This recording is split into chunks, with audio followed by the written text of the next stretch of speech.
Hoy vamos a desgranar cómo algo que empezó como una simple disputa por impuestos, sumado a unas cuantas ideas revolucionarias, acabó encendiendo la mecha que daría lugar a una de las naciones más poderosas del mundo. Vamos a sumergirnos en la Revolución Americana.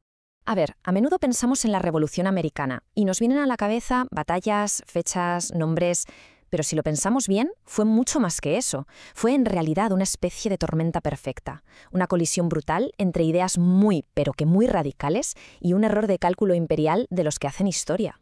Y es que fue eso, una guerra que se libró tanto con ideas como con armas. Así que, para entender de verdad cómo se llegó a ese punto, lo primero es analizar el combustible intelectual, ¿no? Las ideas que avivaron el fuego mucho antes de que sonara el primer disparo. Exacto. Mucho antes de que la pólvora hablara, las ideas ya estaban librando su propia batalla. Por un lado teníamos las tradiciones de siempre, las del imperio, y por el otro un pensamiento revolucionario, totalmente nuevo y, bastante atrevido para la época. Aquí se ve clarísimo. Es que era un choque frontal entre dos maneras de ver el mundo, ¿eh? Por un lado, la idea de toda la vida. El poder viene de Dios y se hereda. Y la gente, eran súbditos. Y punto. Pero enfrente surge una idea que es una auténtica bomba. No. El poder viene de la razón y del consentimiento de la gente. Y eso no te convierte en un súbdito, sino en un ciudadano con derechos. El cambio es brutal. Y ojo, que esto no eran solo teorías para debatir en un salón. Nombres como Hobbes, Locke, Montesquieu, Rousseau, sus ideas cruzaron el Atlántico y gracias a gente como Benjamin Franklin se convirtieron en un auténtico arsenal filosófico para los colonos. De repente tenían las palabras, los argumentos para decir, un momento, ¿por qué un rey al otro lado del océano nos gobierna sin nuestro consentimiento? Les dio la base para cuestionarlo todo. Claro, las ideas son el motor, pero no bastan por sí solas para empezar una revolución. Hacía falta una chispa, una fricción real. Y esa chispa, curiosamente, fue una guerra a escala global. Así es, la Guerra de los 7 años fue un conflicto enorme. Y sí, sobre el papel, Gran Bretaña arrasó. Se hizo con territorios clave, se expandió, parecía la gran vencedora. Pero, ¿a qué coste? La victoria fue tan cara que dejó al imperio tiritando, al borde de la bancarrota. Una de esas victorias que a la larga casi te mata. Entonces, ¿qué pasa cuando tienes una deuda gigantesca? Pues que buscas dinero donde sea. Y la corona británica miró al otro lado del Atlántico y pensó, ahí está, las colonias americanas. Parecía la solución perfecta, una nueva fuente de ingresos para llenar unas arcas que estaban vacías. Y aquí llega el quid de la cuestión. Los colonos habían luchado codo con los británicos, habían ganado juntos. Así que claro, la pregunta era inevitable. ¿Quién paga ahora toda esta fiesta? Y esa simple pregunta, esa pregunta lo cambió todo. Sacó a la luz todas las grietas que había entre las colonias y la madre patria.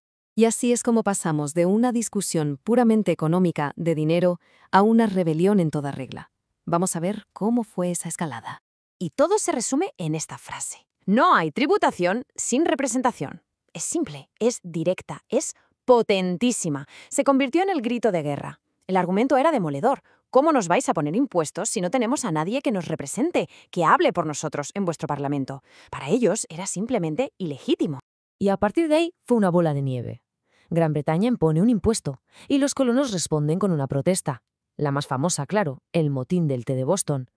Luego Gran Bretaña aprieta más y las colonias se unen, organizan un boicot y al final se llega al punto de formar un ejército propio, con George Washington al mando. Cada paso era una respuesta al anterior, una escalada que, como se ve, empujaba a ambos lados hacia un punto de no retorno. Ya no había marcha atrás. Y llegamos al momento inevitable. Cuando Gran Bretaña declara oficialmente a las colonias en estado de rebelión, se acabaron las palabras. El conflicto político explota y se convierte en una guerra abierta. Y justo en medio de todo ese caos, en plena guerra, llega una fecha que lo cambia todo. El 4 de julio de 1776, las colonias dan un paso que ya no tiene vuelta atrás. Declaran formalmente su independencia. Y la Declaración de Independencia, redactada por gente como Jefferson y Franklin, es mucho más que un simple papel. Está empapada de las ideas de Locke, de los derechos naturales, habla de vida, libertad, propiedad. Es en esencia la misión, la visión, el documento fundacional de un país que quería ser algo completamente nuevo, basado en la libertad y en la idea de que el pueblo se gobierna a sí mismo. Aunque, como se apunta, era una visión que beneficiaba sobre todo a la clase burguesa de la época. Y la guerra en sí fue una lucha de contrastes. Por un lado tenías al ejército más poderoso del mundo, los casacas rojas, organizados, jerárquicos, con una armada invencible. Y por el otro, a las milicias coloniales, más pequeñas, descentralizadas, pero con una ventaja brutal. Conocían el terreno como la palma de su mano y usaban tácticas de guerrilla que volvían locos a los británicos. Y por si fuera poco, recibieron la ayuda de Francia y España, que estaban deseando ver tropezar a Gran Bretaña. El momento clave, el punto de inflexión, fue sin duda la batalla de Yorktown. Fue una trampa perfecta.